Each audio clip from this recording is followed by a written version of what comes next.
qu'il est bon, qu'il est doux pour des frères de demeurer ensemble, qu'il est bon, qu'il est doux pour des frères de demeurer ensemble, qu'il est bon, qu'il est doux pour tes frères de demeurer ensemble.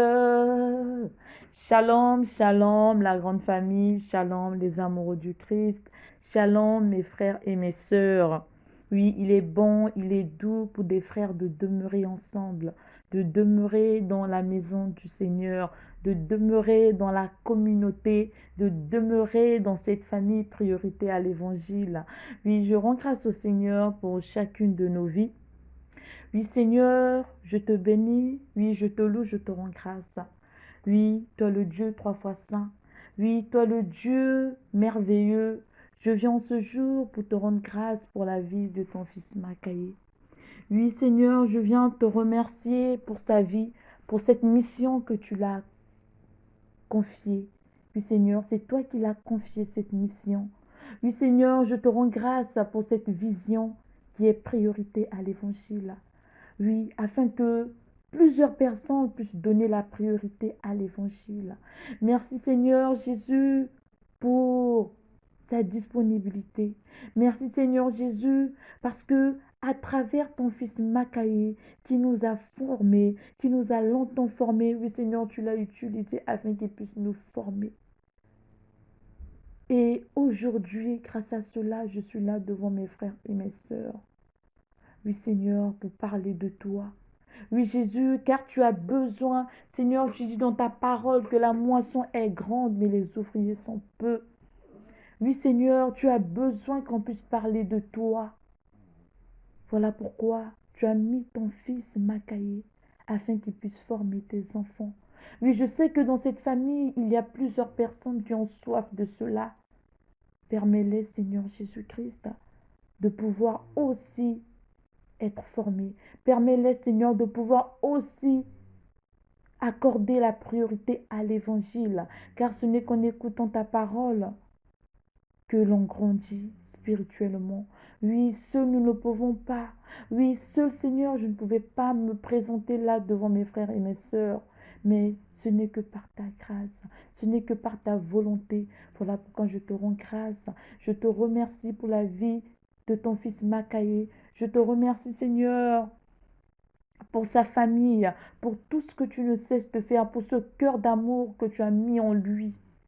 Merci Seigneur pour sa vie. Merci Seigneur pour tout ce que tu ne cesses de faire dans chacune de nos vies. Et je te rends grâce pour ce désir aussi que tu vas répandre dans le cœur de mes frères et mes sœurs ici présents. Oui Seigneur, car tu veux que ta parole soit proclamée dans tout le monde entier. Et Seigneur, merci pour ce désir que tu vas mettre dans les cœurs de mes frères et de mes sœurs afin d'aller aussi proclamer ta parole. Béni sois-tu, Seigneur, pour tout ce que tu ne cesses de faire. Béni sois-tu, Seigneur, pour cette semaine, car c'est toi-même, c'est toi qui domine, c'est toi qui es au-dessus de tout, c'est toi, Seigneur, qui prends le contrôle de ma vie, de tout ce que je sors de ma bouche. Alors Jésus, que ton Esprit Saint demeure toujours présent, que ton Esprit Saint prenne toujours le contrôle de toutes les personnes qui vont écouter, Seigneur Jésus-Christ, ces enseignements. Remplis-nous de ta sainte présence et du feu de ton Esprit Saint. Amen, amen, amen. Alors, frères et sœurs, aujourd'hui, mercredi, nous allons méditer notre troisième sous-thème. Et nous allons méditer notre pain 733. Le sous-thème de ce mercredi 19 janvier est « Comment rechercher et recevoir en nous la sainte crainte de Dieu ?» et le texte d'appui dans Proverbes 2, 3 à 5. N'oublions surtout pas le sujet qui est « Comment marcher dans la sainte crainte de Dieu ?» Amen. Alors, pour aujourd'hui, par rapport à notre sous-thème, qui est comment rechercher et recevoir en nous la sainte crainte de Dieu. Alors pour cela, permettez-moi de lire la parole de Dieu. Donc dans Proverbes 2, 3 à 5, oui, si tu appelles la sagesse et si tu élèves ta voix vers l'intelligence, si tu cherches comme l'argent, si tu la poursuis comme un trésor, alors tu comprendras la crainte de l'Éternel et tu trouveras la connaissance de Dieu. Amen. Alors, je rends grâce au Seigneur pour cette parole. Oui, quand nous lisons dans le verset 3, donc déjà le sous-thème qui nous dit comment rechercher et recevoir en nous la sainte crainte de Dieu. Et le verset 3 nous dit, oui, si tu appelles la sagesse et si tu élèves ta voix vers l'intelligence. Donc là, nous voyons que pour rechercher, déjà la question qui nous dit comment rechercher et recevoir en nous la sainte crainte. Donc, si tu appelles la sagesse, si tu recherches la sagesse, si tu recherches l'intelligence, et on doit se poser la question, comment rechercher cette sagesse? Comment rechercher l'intelligence? Alors, la sagesse et l'intelligence, nous ne pouvons que rechercher cela dans la parole de Dieu. Dans la parole de Dieu. Car là, on nous parle de la sagesse et de l'intelligence selon Dieu et non selon les hommes. Étant donné que c'est selon Dieu, donc nous ne pouvons que rechercher cela dans la parole de Dieu. Et quand nous lisons le passage qui suit, qui nous dit, si tu la cherches comme l'argent et si tu la poursuis comme un trésor. Donc, nous-mêmes, nous savons comment chacun de nous se bat pour chercher de l'argent. Oui, nous savons comment on se bat pour avoir de l'argent. On se donne à fond. On donne tout ce qu'on peut. Pourquoi? Parce que nous avons besoin d'argent. On a précisé, si tu la cherches comme l'argent. Nous savons comment est-ce qu'on se donne à fond. Parfois, on oublie même de faire certaines choses. On oublie parfois même de se laver. On oublie parfois même de se brosser. Pourquoi? Parce qu'on a besoin d'argent. On doit sortir tôt. On oublie même qu'il fait nuit. Je dois sortir parce que je dois aller chercher l'argent. Mais est-ce que on cherche la sagesse et l'intelligence de la même manière? Alors aujourd'hui, le Seigneur nous dit que de la manière dont tu te bats pour chercher l'argent, de la manière dont tu te bats, la manière dont tu poursuis les trésors de ce monde, c'est de cette même manière que tu dois te donner à fond dans la méditation de la parole de Dieu. Dans la méditation de la parole de Dieu, on doit le faire de façon pratique. Dans la méditation de la parole de Dieu, nuit et jour, devant la parole de Dieu, tu donnes tout ce que tu peux. Oui, pour trouver de l'argent, tu dois sortir le matin. Pourquoi? Parce que tu dois aller chercher l'argent. Tu vas travailler durant toute la journée. Alors, pour avoir aussi de la sagesse, de l'intelligence, tu dois te donner du temps. Tu t'accordes des heures de méditation de la parole de Dieu. Car la sagesse, on ne peut que la trouver dans la parole de Dieu. Tu t'accordes du temps. Tu fais tout ce que tu peux pour avoir ce moment de méditation, pour avoir ce moment où tu es devant ton Dieu, tu écoutes ce que ton Dieu te dit. Tu écoutes les préceptes du Seigneur. Tu écoutes ce que le Seigneur dit dans sa parole. Oui, mon frère, ma sœur. Déjà aujourd'hui, si on nous appelle, peu importe l'heure, peu importe ce que tu faisais, si on t'appelle, on te dit, viens chercher de l'argent. Vraiment, tu vas laisser tout ce que tu fais. Pourquoi? Parce que tu vas aller chercher. Pourquoi? Parce que tu vas te dire, si je ne vais pas chercher, peut-être que la personne va changer d'avis, peut-être que la personne ne va plus me donner, peut-être que la personne que j'aille maintenant. Oui, tu dois faire la même chose pour rechercher la sagesse et l'intelligence. Tu dois te battre. Tu dois faire des sacrifices.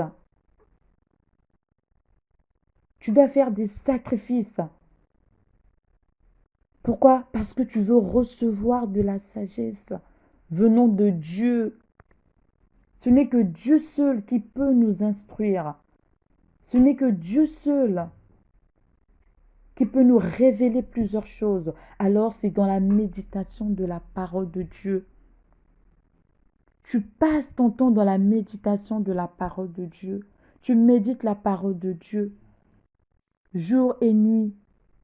Et le Seigneur va te révéler plusieurs choses pendant ta méditation. Et le deuxième point, c'est dans la prière. Le deuxième point, c'est dans la prière. Quand tu demandes cela dans la prière, nous allons lire le psaume 86, verset 11 qui nous dit « Enseigne-moi tes voies, ô Éternel, je marcherai dans ta fidélité, dispose mon cœur à la crainte de ton nom. » Tu fléchis genoux devant ton Dieu, tu implores ton Dieu, tu demandes à ton Dieu.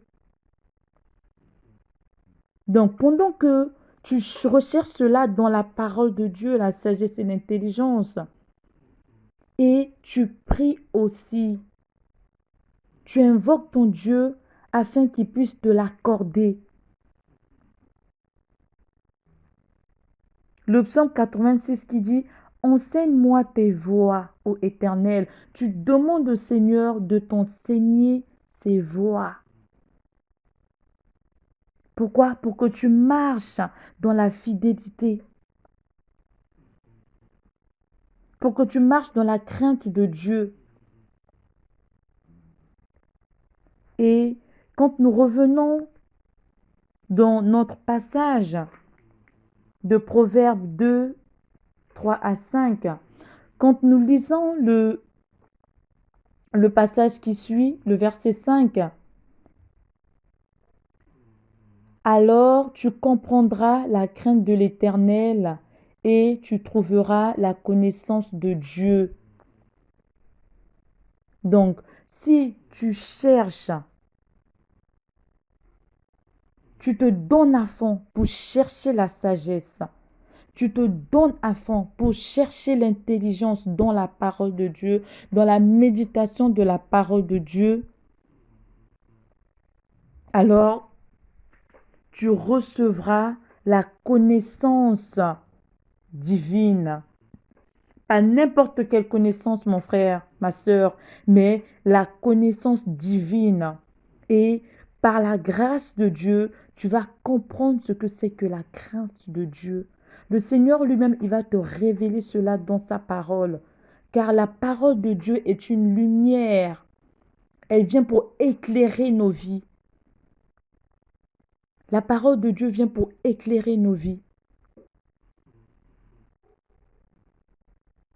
Donc, dans la méditation de la parole de Dieu, plus tu médites la parole de Dieu, plus tu recherches tellement la sagesse et l'intelligence que tu laisses pas, en fait, disons, tu accordes tout ton temps pour cela. Oui, je dois obtenir cela. Alors tu recherches cela dans la parole de Dieu. Oui, nous n'allons pas rechercher cela à gauche, à droite, ou bien aller nous renseigner ailleurs. Non, la sagesse et l'intelligence, nous ne pouvons que rechercher cela dans la parole de Dieu. Et c'est en méditant la parole de Dieu que nous allons recevoir la connaissance divine. Le Seigneur va nous permettre de comprendre ce que c'est que la crainte de Dieu. Et au fur et à mesure que tu médites la parole de Dieu, donc comme j'ai précisé, tu vas aussi prier. Tu vas aussi prier. Tu vas demander au Seigneur de t'aider parce que seul nous ne pouvons pas. Oui, mon frère, seul tu ne peux pas. Le Seigneur qui va t'aider.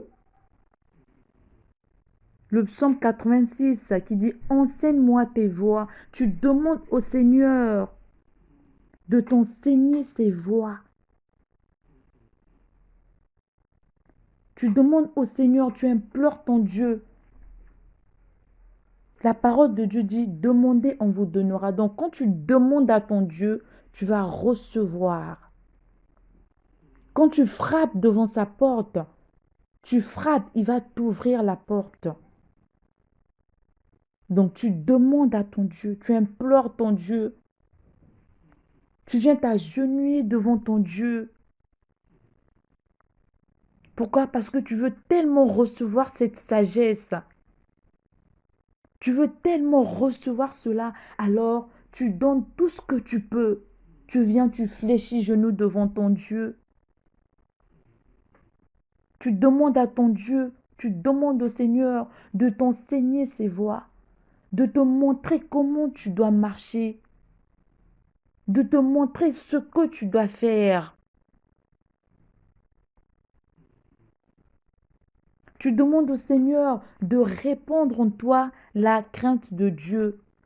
Nous avons vu hier que c'est Dieu qui est la source de la crainte de Dieu. Donc ce n'est que lui-même qui peut répandre cela dans nos cœurs, dans nos vies. Alors, dans la prière, tu demandes au Seigneur, tu implores ton Dieu de t'enseigner ses voies. Tu implores ton Dieu de disposer ton cœur à la crainte de son nom. Qu'il t'aide à le craindre. En fait, lui-même qui peut t'aider à le craindre. Parce que seuls nous pouvons dire, nous pouvons prendre des décisions, mais vraiment on ne pourra pas. Mais plus tu implores Dieu, plus tu viens fléchir genoux devant ton Dieu, le Seigneur va t'aider.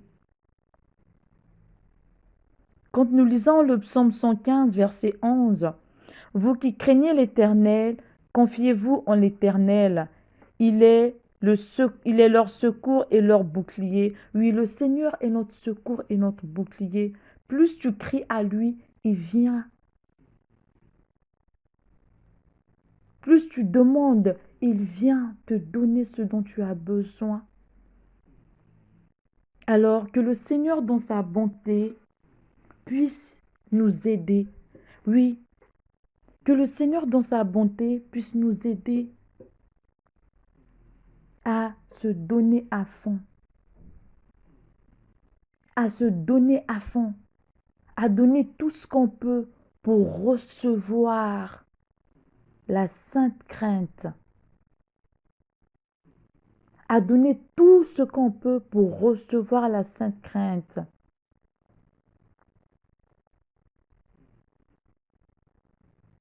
Alors, vraiment, je rends grâce au Seigneur pour ses enseignements.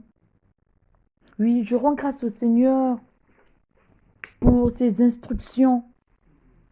Parce que parfois, on se posait la question, Seigneur, je veux marcher dans la crainte de Dieu, mais comment je peux faire? Aujourd'hui, le Seigneur te dit que si tu recherches la sagesse et l'intelligence dans sa parole, nous donnons parfois la priorité à plusieurs choses, mais aujourd'hui, nous avons un programme de lecture biblique. Plus tu lis la parole de Dieu, nous avons commencé depuis Matthieu, actuellement nous sommes dans le livre de Marc. Tu lis la parole de Dieu, tu lis la parole de Dieu, le Seigneur va te rendre sage. Le Seigneur va nous rendre intelligents.